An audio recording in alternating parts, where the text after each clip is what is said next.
మంచి సమయం ఇచ్చారు వీళ్ళరా. దేవునికి స్తోత్రములు. ఒక 3 లేక 4 పరిశుద్ధ లేఖనాలు చదువుకుని మనం దేవుని వాక్యము ధ్యానించుకుందాం. లూకా సువార్త 2వ అధ్యాయము. లూకా సువార్త 2వ అధ్యాయము 11, 12 వచనాలు చదువుకుందాం. దావీదు పట్టణమందు నేడు రక్షకుడు మీ కొరకు పుట్టుకున్నాడు. ఈయన ప్రభువైన క్రీస్తు. దానికి ఇదే మీ కానవాలు. ఒక శిశువు పొత్తిగుడ్డలతో చుట్టబడి ఒక తొట్టిలో పండుకొని ఉండుట మీరు చూచెదరని వారితో చెప్పాను. 10వ వచనము. అయితే ఆ దూత భయపడకుడి, ఇదిగో ప్రజలందరికీ కలుగబోవు మహా సంతోషకరమైన సువర్తమానము నేను మీకు తెలియజేయుచున్నాను. చివరిగా మీకా గ్రంథము 5వ అధ్యాయము 2వ వచనం చదువుకుందాం. మీకా గ్రంథము 5వ అధ్యాయము 2వ వచనం. బెత్లెహేము ఎఫ్రాతా, యూదా వారి కుటుంబములలో నీవు స్వల్ప గ్రామమైనను నా కొరకు ఇశ్రాయేలీయులను హేళబోవాడు. నీలో నుండి వచ్చును పురాతన కాలము మొదలుకొని శాశ్వత కాలము ఆయన ప్రత్యక్షమగుచుండెను. దేవుడు తన వచనాలు మన కొరకు దీవించి ఆశీర్వదించున్నట్లు చిన్న ప్రార్థన చేసుకొని వాక్యాన్ని ధ్యానించుకుందాం. మహాపరిశుద్ధుడగు దేవా, పరలోకపు తండ్రి, నీ ప్రియ కుమారుడు మా ప్రభువైన యేసుక్రీస్తు పరిశుద్ధ నామమున మీకు స్తుతులు స్తోత్రములు తండ్రి. పరలోకమందున్న దేవా, కాలము పరిపూర్ణమైనప్పుడు 2024 సంవత్సరాల క్రితం నీ ప్రియ కుమారుడు మా ప్రభువైన యేసుక్రీస్తు ప్రభువును ఈ లోకానికి పంపిన మా గొప్ప దేవా, మీకు స్తుతులు స్తోత్రములు చెల్లిస్తూ ఉన్నాం. తూర్పు దేశపు జ్ఞానులు, పరలోక సైన్య సమూహము ఎందరో మిమ్మల్ని ఆరాధించారు ప్రభువా. మా ప్రభువైన యేసుక్రీస్తు ప్రభువును చూచి ఆయనను పూజించారు నాయనా, మీకు స్తోత్రములు. ప్రపంచమంతయు ఈనాడు మా ప్రభువైన యేసుక్రీస్తు ప్రభువును జ్ఞాపకం చేసుకుంటూ ఆయనను ఆరాధిస్తున్నందుకై మీకు స్తోత్రములు. అనేకులకు తెలియపరచుటకు ఈ గొప్ప భాగ్యం మాకు ఇచ్చావు నాయనా, మీకు స్తోత్రాలు. నీ పక్షాన ఉన్న నేను బలహీనుణ్ణి బలపరచు నైనా. చేరి వచ్చిన ప్రతి ఒక్కరిని ఆశీర్వదించు, దీవించి వర్ధిల్ల చేయినైనా. చదివిన లేఖనాలు మా కొరకు దీవించి ఆశీర్వదించమని, చేరి వచ్చిన ప్రతి ఒక్కరిని ఆత్మీయంగా వర్ధిల్ల చేయమని, రావలసిన నీ బిడ్డలను మరి క్షేమంగా సకాలంలో నడిపించమని మా ప్రభు అయిన యేసుక్రీస్తు పరిశుద్ధ నామమున ప్రార్థన చేస్తున్నాము తండ్రి, ఆమేన్. ప్రియులారా, ఈ దినం ప్రపంచమంతయు మన ప్రభు అయిన యేసుక్రీస్తు ప్రభు జన్మించాడని ఆయనను జ్ఞాపకం చేసుకుంటూ ఆయనను పూజిస్తున్నట్టుగా మనకు కనబడుతూ ఉన్నది. క్రిస్టమస్ అంటే అర్థం ఏమిటి అంటే, క్రీస్తు ప్రభువును ఆరాధించుట అని మనం చూస్తా ఉన్నాం. పరలోకపు తండ్రి కూడా ఆరాధించే వారు కావాలని కోరుకున్నారు. మనం కూడా ఈ దినం ప్రభువును ఆరాధించుటకు కూడుకొని ఉన్నాం. ఇది ప్రజలందరికీ కలుగబో మహా సంతోషకరమైన సువర్తమానం అన్నది. ఇది ఒకరికే కాదు, ప్రజలందరికీ మహా సంతోషకరమైన వర్తమానాన్ని ఆనాడు దూత గొర్రెల కాపరులకు తెలియజేశాడు. ఈనాడు మనము కూడా మన ప్రభు అయిన యేసుక్రీస్తు ప్రభువును, ఆయన జన్మ, ఆయన ఎలా జన్మించాడు, ఎందుకు జన్మించాడు, మనము కూడా ప్రజలందరికీ తెలియజేస్తూ ఉన్నాం. ప్రియులారా, మరి చాలా ప్రాంతాలలో నార్త్ ఇండియాలో ఎక్కువ ఈరోజు క్రిస్టమస్ కదా, వాళ్ళు జరుపుకుంటారు, జరుపుకోనిలే అని అబ్జెక్షన్స్ కూడా తక్కువగా ఉంటాయి. అనేకులు కూడా చేరి వస్తారు. మరి ప్రభువును వాక్యం విన్నట్లుగా మనం చాలాసార్లు రక్షింపబడినట్లు కూడా చూస్తూ ఉన్నాం. కనుక బైబిల్లో అన్నీ వ్రాయలేదు కనుక కొన్ని మనం అర్థం చేసుకొని యేసు ప్రభు నామ మహిమ ఘనత కొరకు, ఇతరులకు సువార్త కొరకు తెలియజేయుటకు మనం క్రిస్టమస్గా అనగా ప్రభువును జ్ఞాపకం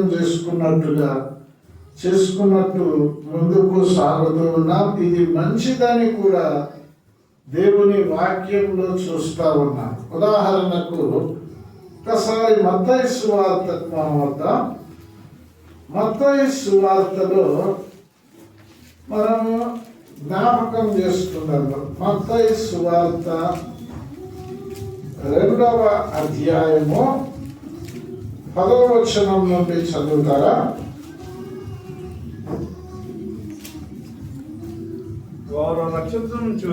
వారు ఆ నక్షత్రమును చూచి అత్యానందభరితులై ఎలా అయిపోయారు? అత్యానందభరితులై ఇంటిలోనికి వచ్చి తల్లి అయిన మరియను ఆ శిశువును చూచి సాగిలపడి ఆయనను పూజించి తమ పెట్టెలు విప్పి బంగారమును సాంబ్రాణిని మూలమును కానుకలుగా ఆయనకు సమర్పించిరి. ప్రియులారా, ఇక్కడ వారు ఆ నక్షత్రమును చూచి అనగా ఆ అత్యానంద భరితులైపోయారండి. యూదులకు రాజుగా పుట్టినవాడు ఎక్కడా? మేము ఆయనను చూచి పూజించు నిమిత్తమే వచ్చామని అత్యానంద భరితులై తూర్పు దేశపు జ్ఞానులు అంటున్నట్టుగా మనం చూస్తా ఉన్నాం. ఇది ఎప్పుడు జరిగింది? ఆయన జన్మించినప్పుడు. ఎందుకు బైబిల్లో వ్రాయించాడు? ఆయనను జన్మించినప్పుడు ఆయన పరలోకము నుండి భూలోకానికి వచ్చిన వెంటనే పరలోకంలో కూడా మహాదూతలు ఆయనను ఆరాధించారు. భూలోకంలో కూడా ఆ తూర్పు దేశపు జ్ఞానులు అత్యానంద భరితులై ఎంత ఆనందంగా ఉన్నారు, ఎంత సంతోషంగా ఉన్నారు, ఎంత ఉత్సాహంగా ఆయన యుద్ధకు వచ్చి ఇంటిలోనికి ప్రవేశించి మరియను చూచి శిశువును చూసి సాగిలపడి ఆయనను పూజించి, అంతేకాకుండా బంగారును సాంబ్రాణిని గోళమును ఆయనకు కానుకలుగా సమర్పించారు. అంటే ఇంక ఇంకా ఎంత గొప్ప సమర్పణతో వారు పూజ చేశారో మనకు అర్థమవుతూ ఉన్నది ప్రియులారా. సరే, ఈ మధ్యాహ్న కాల సమయంలో యేసు ప్రభువు ఎలా పుట్టాడో, ఎందుకు పుట్టాడో, మనం ఎందుకు ఆయనను మనం ఎలా ఆరాధన చేయాలో, ఆయన కొరకు ఎలా జీవించాలో, ఎక్కడ పుట్టాడో మనం జ్ఞాపకం చేసుకుందాం. లూకా సువార్త 2వ అధ్యాయము 11వ వచనం ఒక్కసారి చదువుతారా?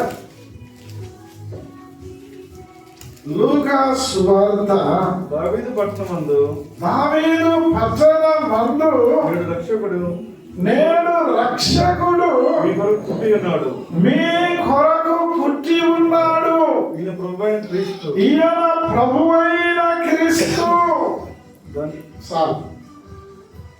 రక్షకుడుగా పుట్టి ఉన్నాడు. నేడు రక్షకుడు మీ కొరకు పుట్టి ఉన్నాడు. ఈయన ప్రభువైన క్రీస్తు దావీదు పట్టణమందు అన్నాడు.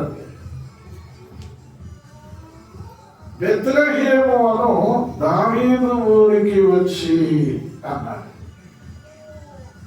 యాకోబు భార్య అయిన రాహేలు చనిపోయినప్పుడు బెత్లెహేములో పాతి పెట్టబడ్డారు.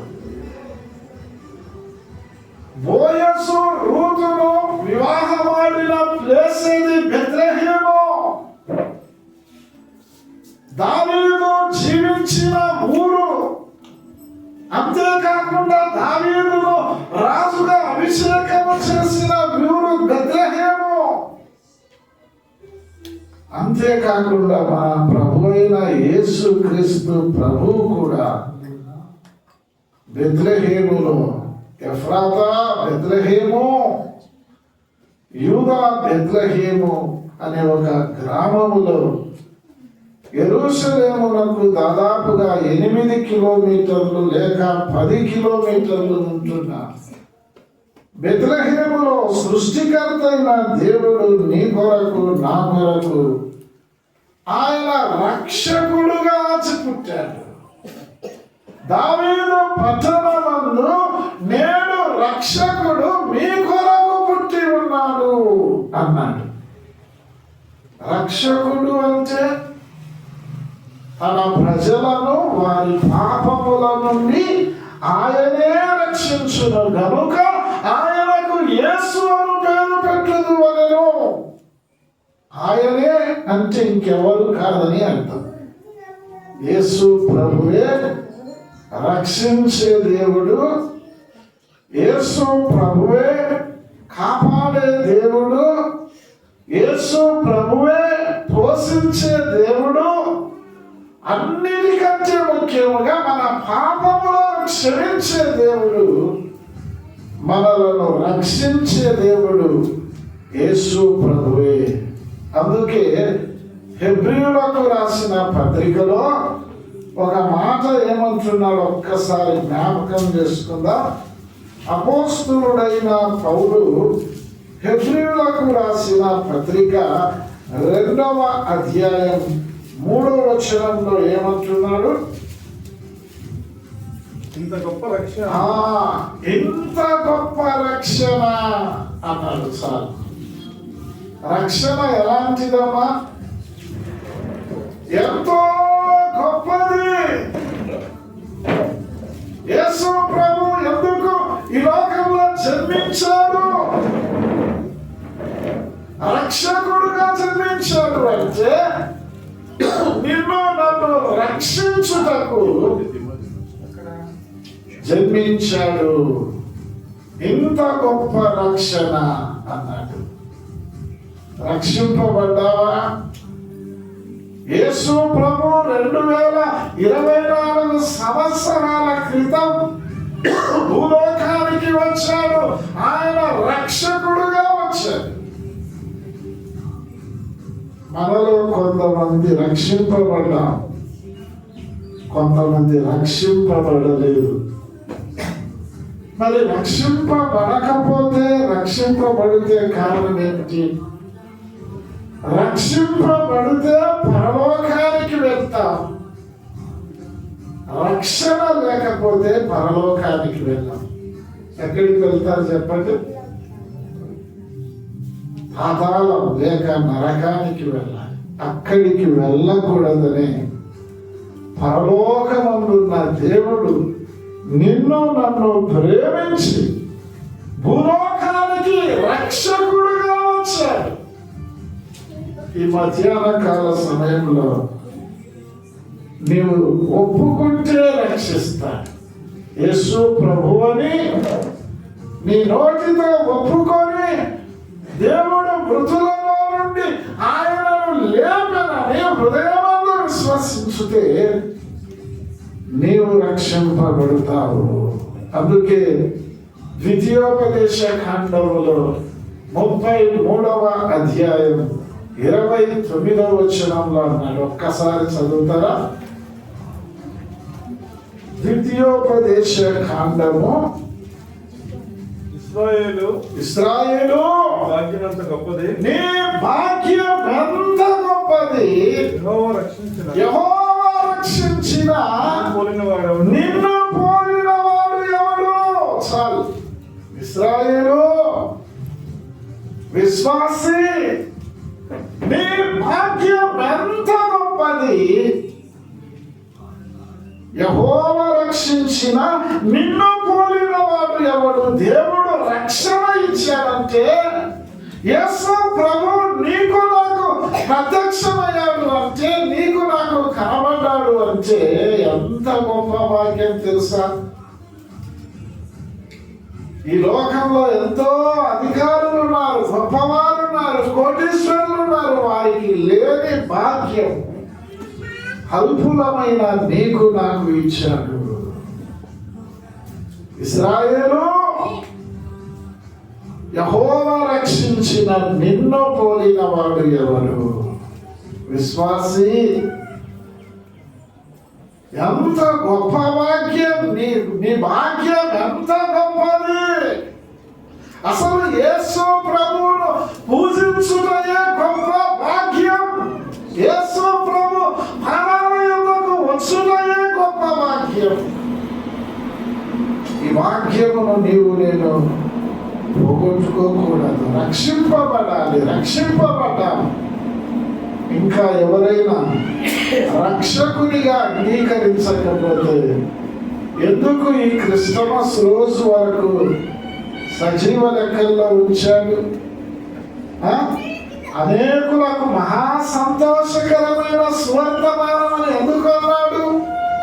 ఆ తూర్పు దేశము జ్ఞానులు అత్యానందమరుతులై ఎందుకు ఆయనను పూజించారు? ఒక్కసారి జ్ఞాపకం చేసుకొని యేసు ప్రభువును రక్షకుడుగా అంగీకరించాలి. నేడు రక్షకుడు మీ కొరకు పుట్టి ఉన్నాడు అన్నాడు. తరువాత ఈయన ప్రభువైన క్రీస్తు. ఎవరు ఈయన? ప్రభువైన క్రీస్తు. ప్రభు అంటే పరిపాలించువాడు.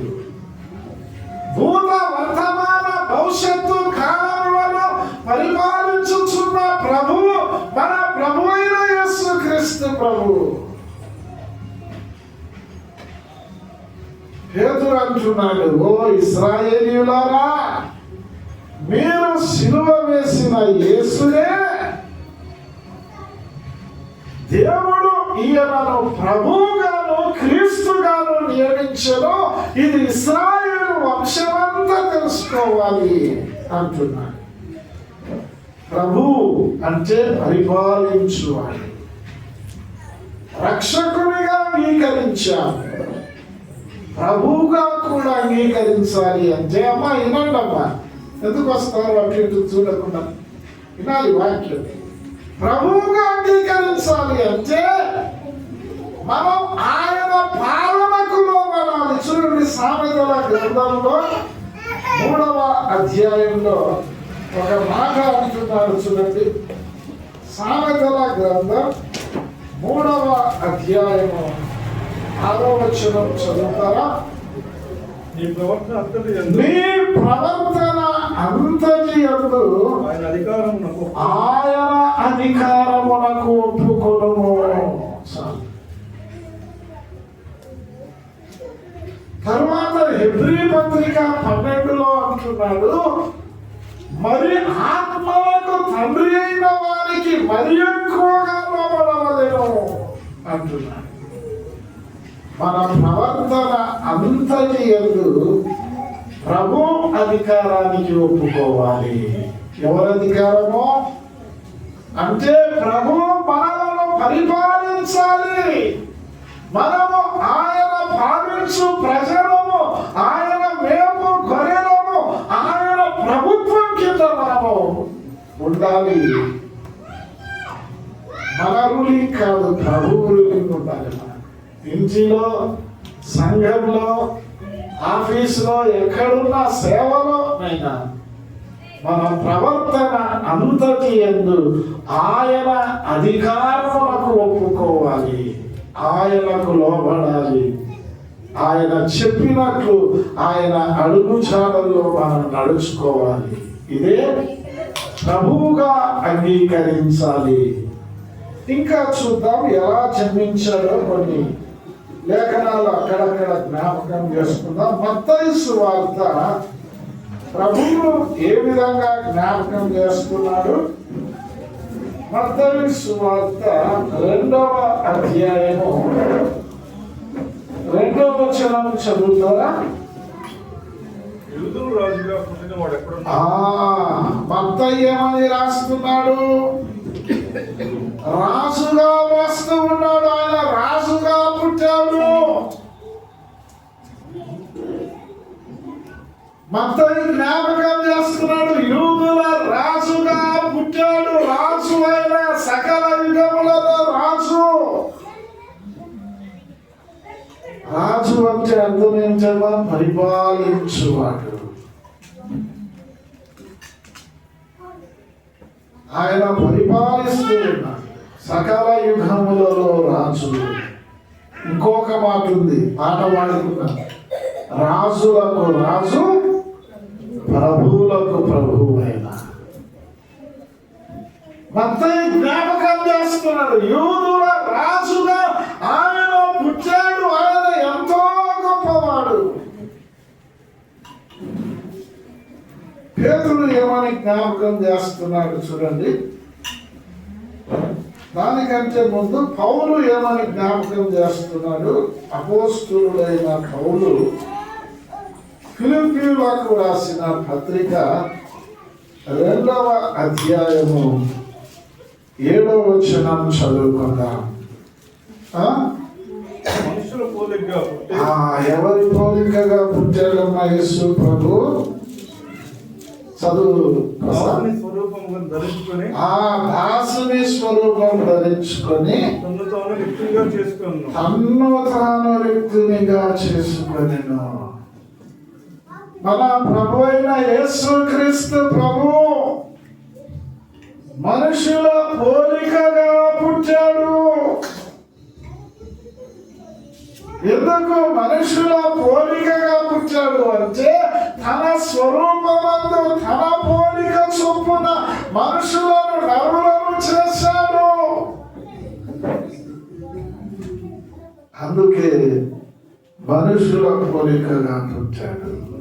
పరలోకమందున్న దేవుడు అత్యున్నతమైన సింహాసనం మీద ఆసీనుడై ఉన్న ఆ ప్రభువు నీ కొరకు నా కొరకు దేవుని విడిచిపెట్టకూడని భాగ్యమని ఎంచుకొనక నీ కొరకు నా కొరకు మనుషుల పోలికగా పుట్టాడు. ఎంత తగ్గించుకున్నాడు, దాసుని స్వరూపం ధరించుకున్నాడు. ఆయన తన మహత్తుగల మాట చేత సమస్తము నిర్మించిన దేవుడు, సకల యుగములలో రాజైన ప్రభువు దాసుని స్వరూపం ధరించుకున్నాడు. తరువాత రిక్తునిగా అంటే ఏమీ లేనివాడిగా, నిజంగా ఏమీ లేనివాడా యేసు ప్రభు? సమస్తము యేసు ప్రభు మూలముగా కలిగెను, కలిగి ఉన్న దేవయు ఆయన లేకుండా కలగలేదు. అంత గొప్ప దేవుడు మనుషుల పోలికగా పుట్టాడు.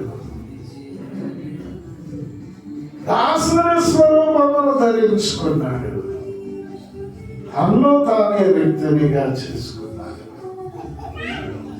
ఇంకా కొరింథీ పత్రికలో జ్ఞాపకం చేస్తా ఉన్నాడు, మీరు మన ప్రభు అయిన యేసుక్రీస్తు కృపను ఎరుగుదురు కదా.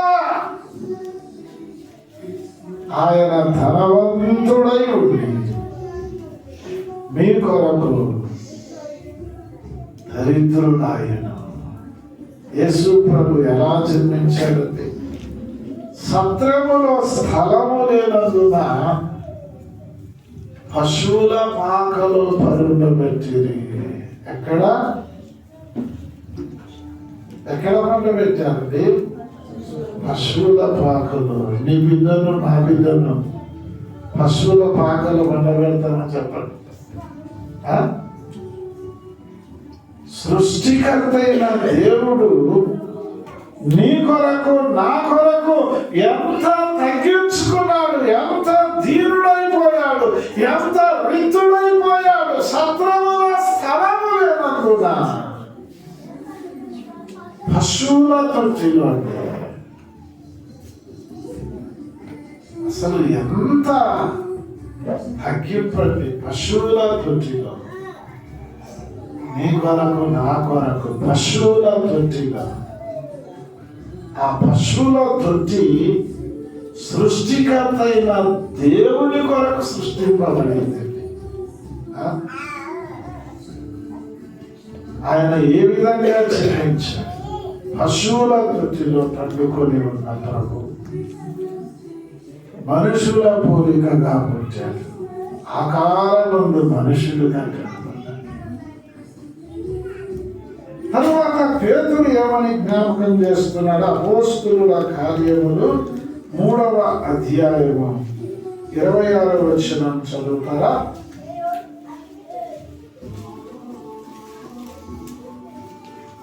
మూడు 26. అపోస్తలుల కార్యములు 3:26.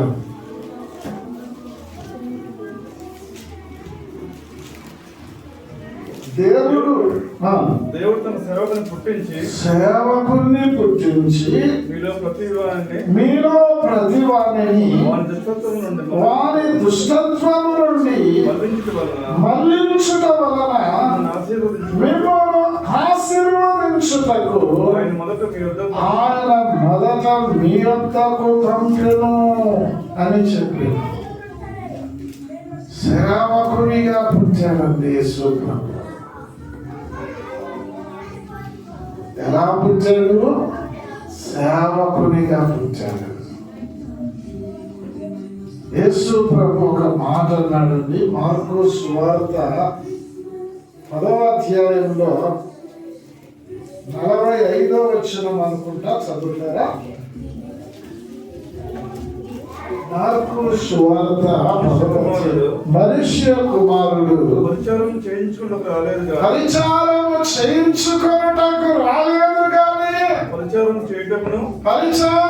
చేయుటకును అనేకులకు ప్రతిగా విమోచన క్రయధనముగా తన ప్రాణమునిచ్చుటకు వచ్చెను. మనుష్య కుమారుడు పరిచారము చేయించుకొనుటకు రాలేదు.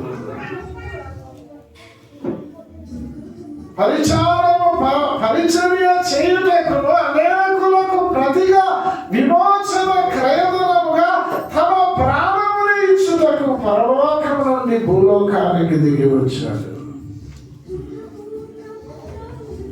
ఎంత గొప్ప తగ్గింపండి.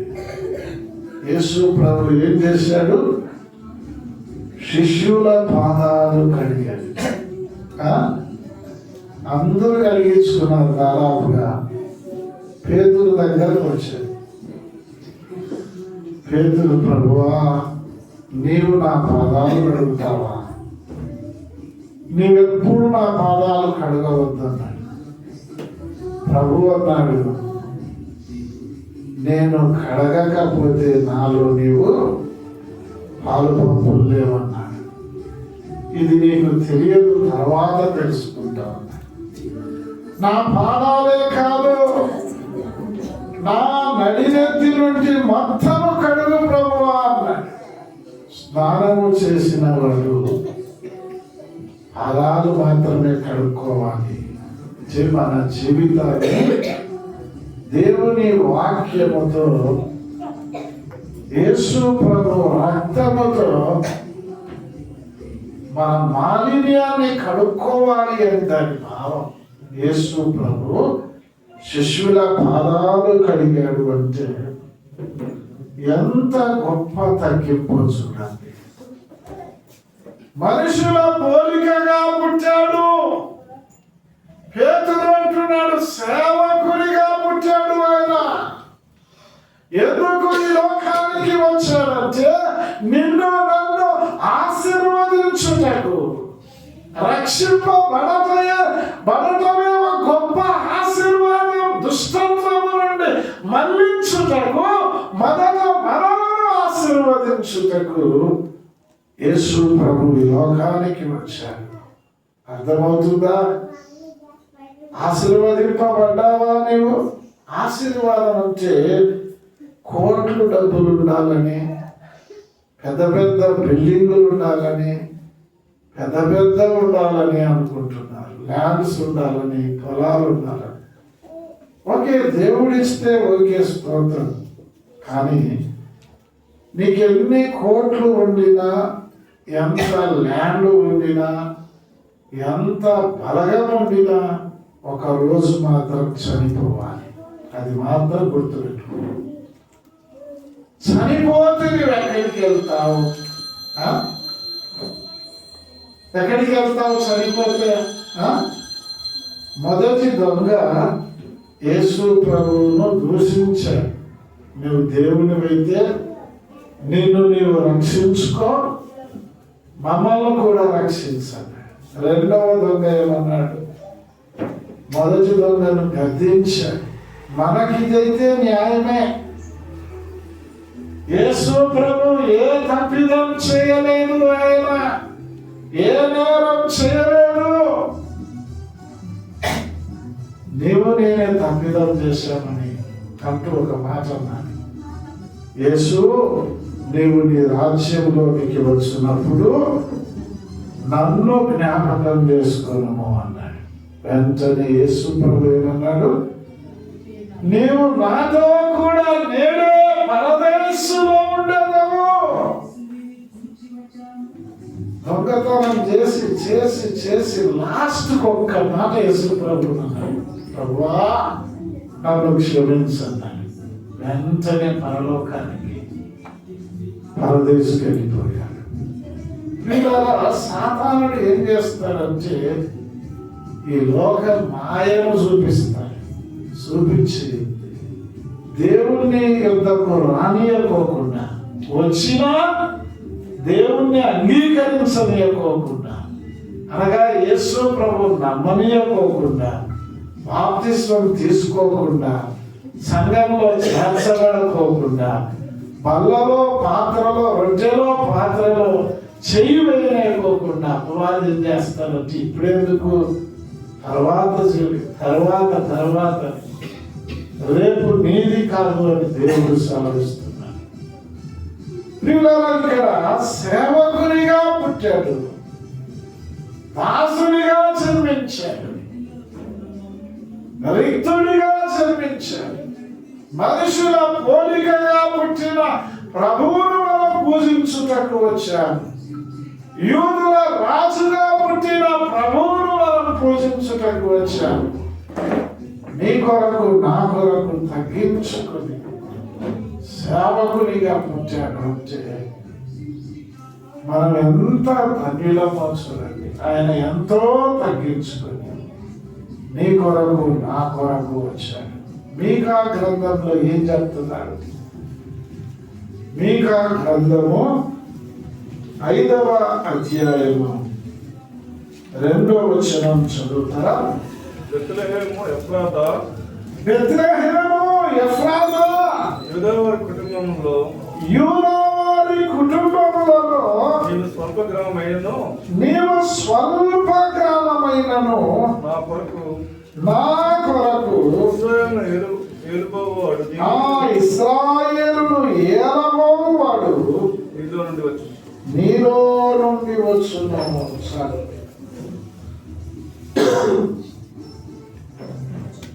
మీకా భక్తుడు యేసు ప్రభు ఎక్కడ జన్మిస్తాడో డైరెక్ట్ గా చెప్తున్నాడండి. యేసు ప్రభు సృష్టికర్త అయిన దేవుడు బెత్లెహేము ఎఫ్రాతా నీవు యూదా కుటుంబములలో స్వల్ప గ్రామము. స్వల్పము అంటే చిన్న, ఇంగ్లీష్ లో లిటిల్ అన్నాడు అంతే కదా. హ్యాపీ చిన్న గ్రామంలో అనగా బెత్లెహేములో యేసు ప్రభు జన్మించాడు. మెగా సిటీలో యేసు ప్రభు జన్మించలేదండి. గొప్ప గొప్ప పట్టణాలలో గొప్ప గొప్ప సిటీలు ఎన్నో ఉన్నాయి. కానీ దేవుడు ఒక స్వల్ప గ్రామాన్ని, చిన్న గ్రామాన్ని ఎన్నుకున్నాడు. స్వల్పం, చిన్న గ్రామం. యేసు ప్రభు దృష్టిలో ఈ లోకంలో గొప్పవారు అనేవారు ఎలా ఉంటారు అంటే అసహ్యంగా ఉంటారు. ఈ లోకంలో చిన్నవారు, తృణీకరింపబడిన వారు, ఎన్నిక లేని వారు దేవుని దృష్టిలో ఎంతో గొప్పగా ఉంటారు. చూడండి, లూకా సువార్త 12వ అధ్యాయము 32వ వచనం ఒక్కసారి చదువుకుందాం. లూకా సువార్త 12వ అధ్యాయము 32వ వచనం. చిన్నమందా భయపడకుడి, మీకు రాజ్యం అనుగ్రహించుటకు మీ తండ్రికి ఇష్టమై ఉన్నది అంటున్నాడండి. చిన్నమందా మీ తండ్రికి ఇష్టమై ఉన్నది. చిన్న మంద, చిన్న సంఘం, చిన్న కుటుంబం,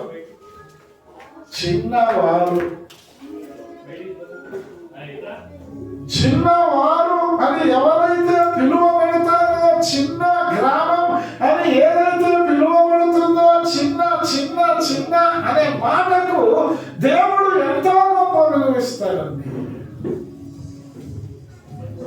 ఆఖరి వారికి, చిన్న వారికి దేవుడు గొప్ప ఆధిక్యత ఇస్తాడు. ఎక్కువ సందర్భాల్లో పెద్దవారికి కూడా ఇచ్చాడు. కానీ చిన్న మంద భయపడకుడి అంటున్నాడు. మీకు రాజ్యము అనుగ్రహించుటకు మీ తండ్రికి ఇష్టమై ఉన్నది. చిన్న మంద, చిన్న సంఘం. చాలా మంది ఏం చేస్తున్నారండి, పెద్ద పెద్ద సంఘాలకు వెళ్తారు. అక్కడికి పోతే పెద్ద సంఘం, పెద్ద మంద బాగుంటుంది అనుకుంటున్నారు. కానీ దేవుడి సెలక్షన్ ఎలా ఉంది? మనం నిరుత్సాహపడకూడదు. మన కుటుంబం చిన్నదని, మన ఇల్లు చిన్నదని, మన సంఘం చిన్నదని, మన గ్రామం చిన్నదని, మనం అందరికంటే చిన్నవారమని దిగులు పడకూడదు, నిరుత్సాహపడకూడదు. యూదా కుటుంబములలో స్వల్ప గ్రామమైనను అని అక్కడ వాదించాడు. ఇక్కడ మీకు రాజ్యము అనుగ్రహించుటకు మీ తండ్రికి ఇష్టమై ఉన్నది కనుక మీరు భయపడకూడదు. అని యేసు ప్రభు చెప్తా ఉన్నాడు.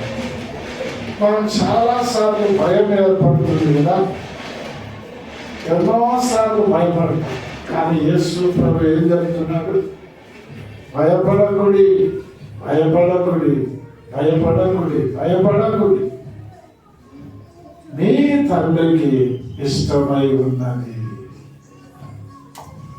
నా కొరకు ఇశ్రాయేలీయులను ఏలబోవువాడు నీలో నుండి వచ్చును అంటున్నాడండి.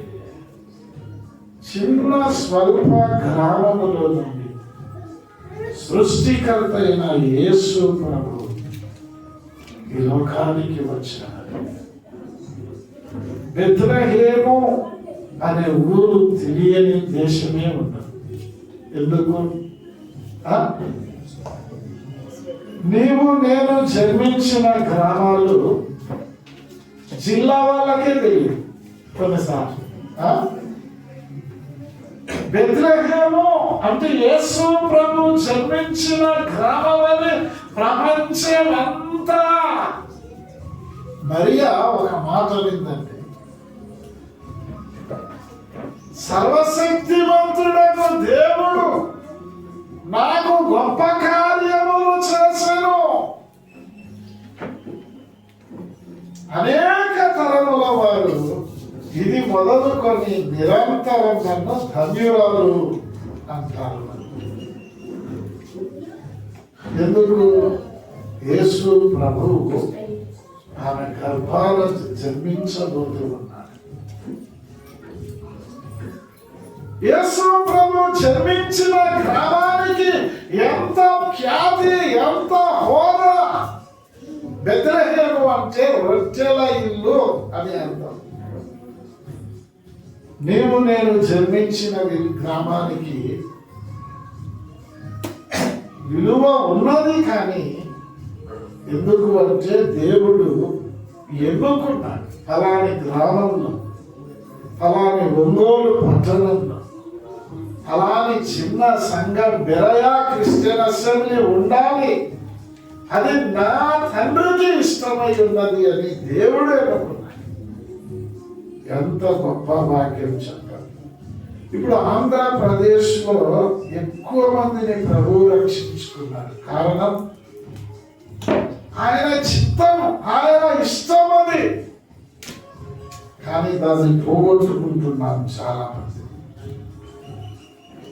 రక్షణను నిర్లక్ష్యం చేస్తా ఉన్నారు, రక్షణను రిజెక్ట్ చేస్తా ఉన్నారు. ఇప్పుడు నార్త్ ఇండియాలో ఎక్కువ మంది రక్షింపబడుతున్నారు. మన ఇండియా వాళ్ళు ఏమనుకుంటున్నారంటే ఎక్కువ మంది రక్షింపబడినాం అనుకుంటున్నారు. నేను చైనాలో ఎక్కువ మంది రక్షింపబడ్డారు. ప్రపంచంలో ఎక్కువ రక్షింపబడింది చైనాలో. కోట్ల కోట్ల బైబిల్స్ సేల్ అవుతున్నాయి.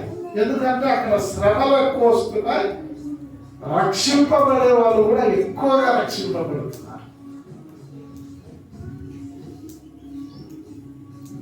మన దేశం, మన ఆంధ్రప్రదేశ్ డౌన్ అయిపోతుంది. అంటే యేసు ప్రభు చెప్పాడు, మొదటి వారు కడపటి వారు అవుతారు, కడపటి వారు మొదటి వారు అవుతారు. సువార్త మోగుతుంది కానీ ఎవరు నమ్మడం లేదు. నార్త్ సైడ్ సువార్తనే లేదు కానీ నమ్ముకుంటున్నారు, వింటున్నారు, కానీ జరుగుతారు. లాస్ట్ వాళ్ళే ఎక్కువైపోతారు, మన వాళ్ళే తక్కువైపోతారు. ఎందుకంటే యేసు ప్రభు తన స్వకీయుల యుద్ధకు వచ్చాడు. వచ్చినప్పుడు ఆయనను తన స్వకీయులే అంగీకరించలేదు. వీళ్ళరా ఎంత బాధ చెప్పండి. యేసు ప్రభు నువ్వు స్వకీయులే అంగీకరించకపోతే మన కుటుంబాలలోనే రక్షింపబడని వాళ్ళు ఎంతో మంది ఉన్నారు. మన వీధిలో, మన సంఘాలలో. కనుక ఏమంటున్నాడు? చిన్నమంద భయపడకుడి, మీకు రాజ్యము అనుగ్రహించుటకు మీ తండ్రికి ఇష్టమై ఉన్నది. మీకా గ్రంథం ముగించుకుందాం మనము. మీకా గ్రంథము 5వ అధ్యాయం 2వ వచనం మరొకసారి చదువు ప్రసాద్. బెత్లెహేము ఎఫ్రాతా యూదావారి కుటుంబములో యూదావారి కుటుంబములలో నేను స్వల్ప గ్రామమైనను నీవు స్వల్ప గ్రామమైనను నా కొరకు ఇశ్రాయేలును నా కొరకు ఇశ్రాయేలీయులను ఏలుబోవాడు నీలో నుండి చాలు. ఏలబోవాడు ప్రభు ఏలుతాడు. రాబోయే లోకం, వేల పరిపాలన. ఇందులో మనకు ఎన్నో గొప్ప పాఠాలు ఉన్నాయి చూడండి. అపోస్తలుడైన పౌలు తిమోతికి వ్రాసిన 2వ పత్రిక 2వ అధ్యాయము 11వ వచనం ఒక్కసారి చదువుకుందాం. ఈ మాట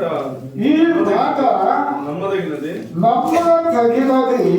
ఏదనగా ఏలయనగా మనం ఆయనతో కూడా చనిపోయిన వారమైతే మనము ఆయనతో కూడా చనిపోయిన వారమైతే ఆయనతో కూడా బ్రతుకుదుము. ఆయనతో కూడా బ్రతుకుదుము. తర్వాత సహించిన వారమైతే ఆయనతో కూడా ఏలుదుము. ఆయనతో కూడా ఏలుదుము అన్నాడు. ఎవరు ఏలుతారండి?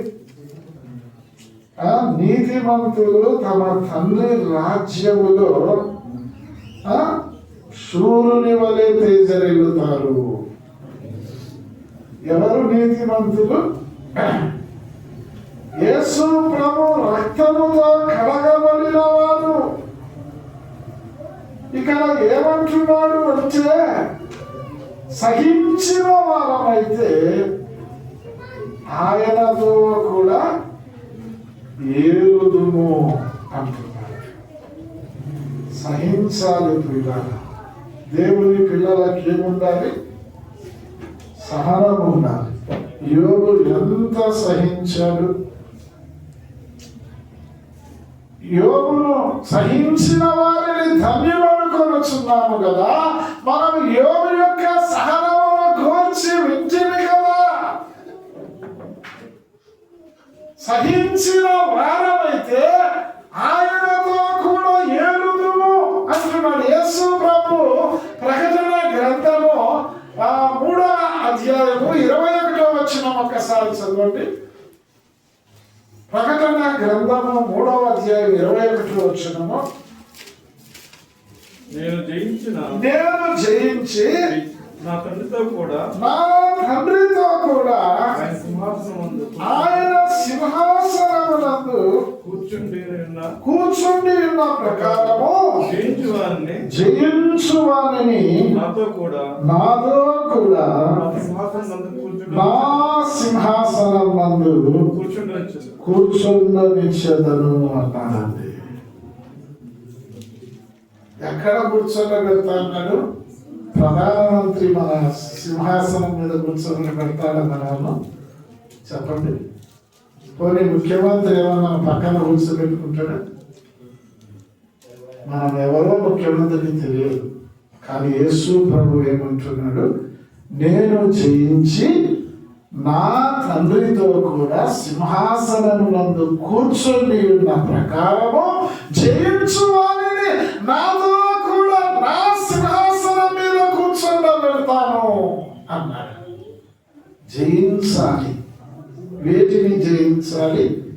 లోకమును జయించాలి. వేటిని జయించాలి? శరీరాశను, నేత్రాశను, జీవపు డబ్బమనే ఈ లోకాన్ని నీవు నేను జయించాలి. అంటే ప్రభు కొరకు జయ జీవితం జీవించాలి. మేలు చేత కీడును జయించండి. దేవుని మూలముగా పుట్టిన వారందరూ లోకాన్ని జయించుదురు. జయించిన విజయము మన విశ్వాసమే. విశ్వాసం ఉందమ్మా నీకు నాకు? బంగారు ఉంది, డబ్బు ఉంది, అన్నీ ఉన్నాయి, పొలాలు, కానీ విశ్వాసం కనబడటం లేదు. దేవుడు విశ్వాసాన్ని చూస్తాడు. కనుక క్రీస్తుతో కూడా 1000 సంవత్సరాల పరిపాలన చేయబోతున్నాం.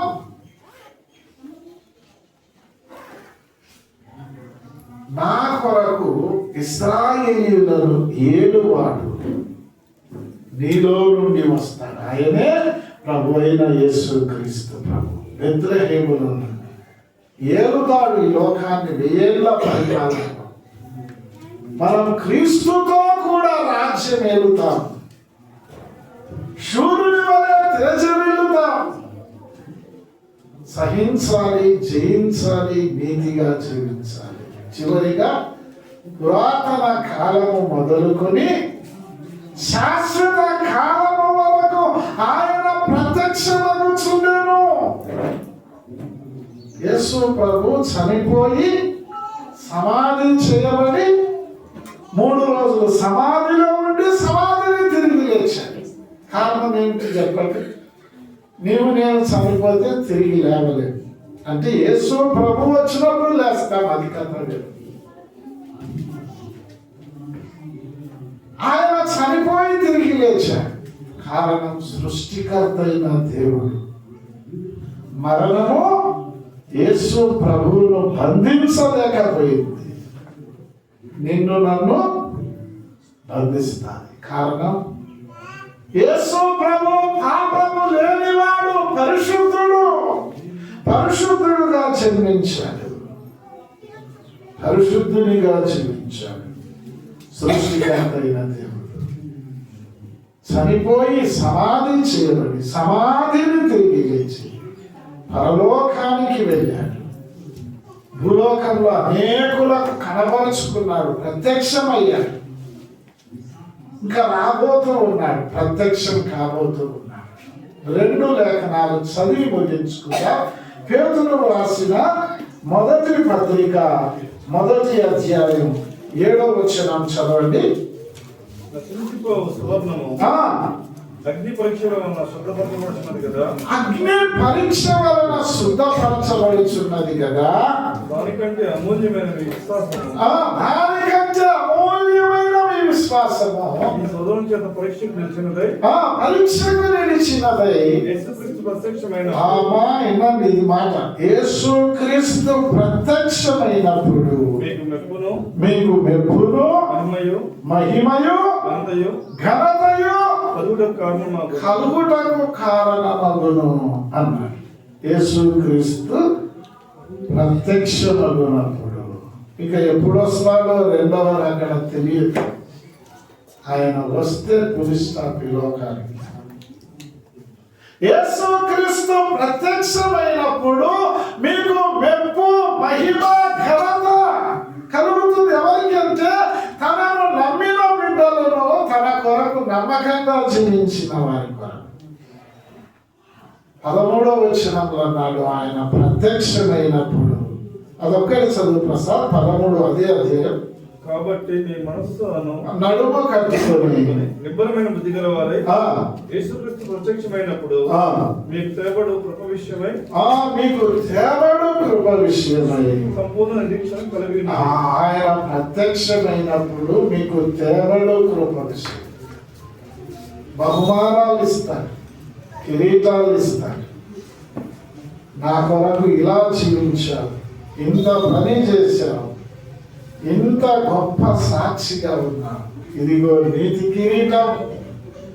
ఆయన ప్రత్యక్షమైనప్పుడు మనకు దేవుడు కృప విషయమై సంపూర్ణ నిరీక్షణ కలిగి.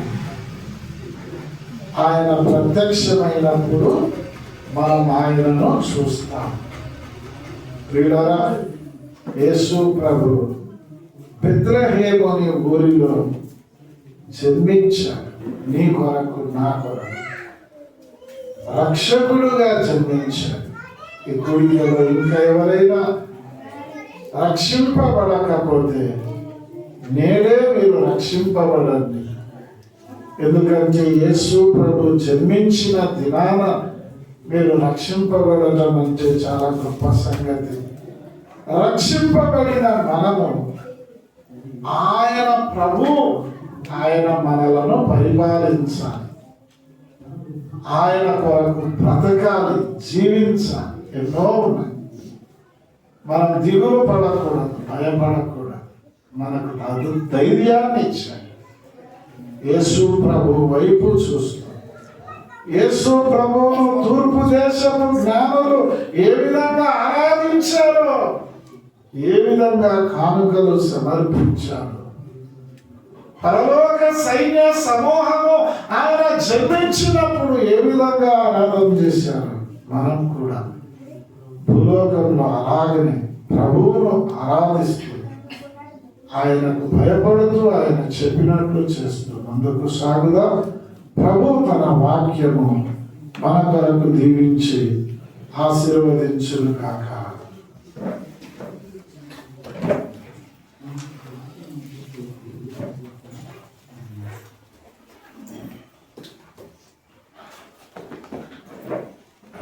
చక్కని వాక్యం ఇచ్చిన మతనకు చూస్తున్నాం.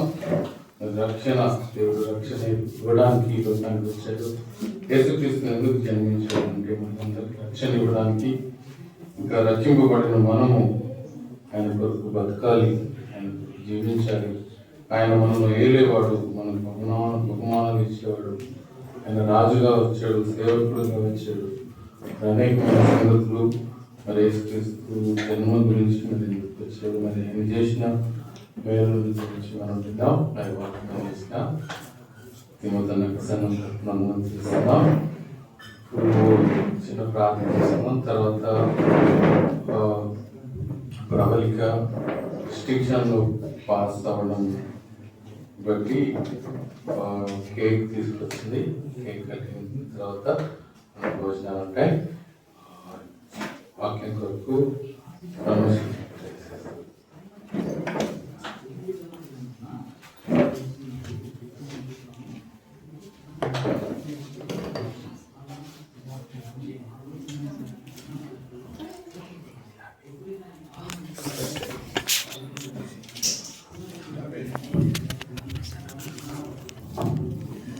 మనమందరం